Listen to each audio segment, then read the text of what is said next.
and they were amazing. They were all from the South, and it was pure rockabilly, hard-hitting rockabilly. The American South. Oh, yeah. And not South Toronto. No, Okay. it was from the South. So for me, it was authentic. Where was Hawkins from? Arkansas. Right. Okay. They were all from Arkansas then. And in the group I was in, we played, and I tried to play good and everything, and I caught Ronnie Hawkins' eye a little bit, and that it gave me the opportunity to hang around a little bit. I wanted some of this to rub off on me. I wanted to learn this authenticity. But to interject this, which is when you're there, and you're at the reservation, and they're playing the music, and you start to keep up with them. And then you say, quote unquote, Ronnie Hawkins has his eye on you. Is that something that you've benefited from, which is people saw that you stood out and they recognized that? They almost mentored you. You know, there's something that happens. It's mysterious, and you don't know where it comes from, and you don't know how. You just know something happens. And if somebody pats you on the back for that. What was Ronnie Hawkins patting you on the back for? He thought, this kid looks to me like he might have potential. Right? And then when I was 15, which was at that time, I was 15 years old, I wrote 2 songs that he recorded. And so that was kind of a big thing, too, the first recordings that I had. And then when I was 16, he said, I want to try you out. I want to see if you can handle it.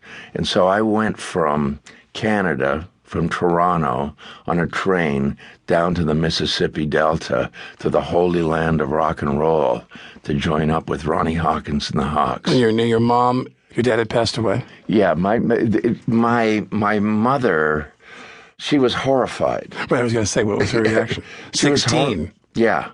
And I'm going to the Mississippi Delta. And describe Ronnie Hawkins for people who don't know him. Was he in a suit and tie? Did he have a bow tie and a crisp shirt on? Or was he... He was an amazing character, an incredible showman, so funny, and could get away with anything. And to see him perform, it was like some uncaged animal. It was... but beautiful.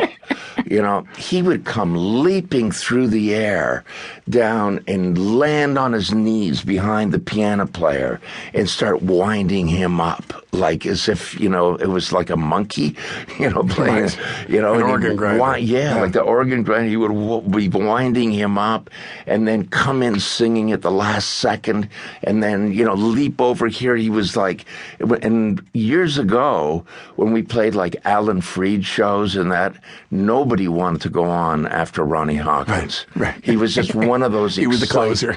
Yeah, he was just an exciting performer.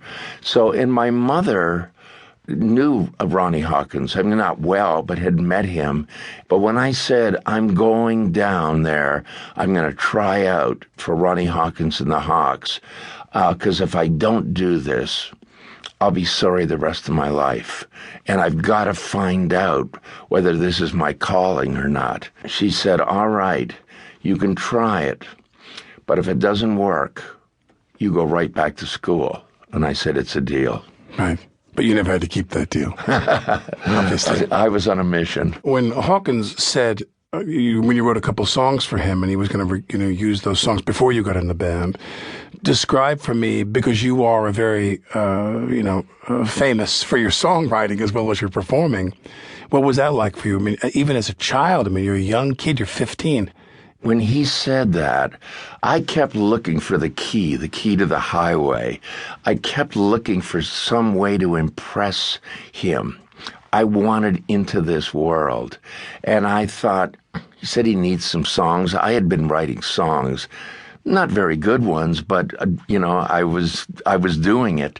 And I thought, let me give it a shot, and I went and I wrote 2 songs, brought them to him, played them for him, and he said, well, I'll be damned. I'm going to record both those songs, son. Oh, do you remember what the songs were? Yeah, one was called Someone Like You, and another one was called Babaloo. And I wrote them like in one sitting because I was anxious and I was young. But here's the pipper in this. He goes, records these songs, makes a new album,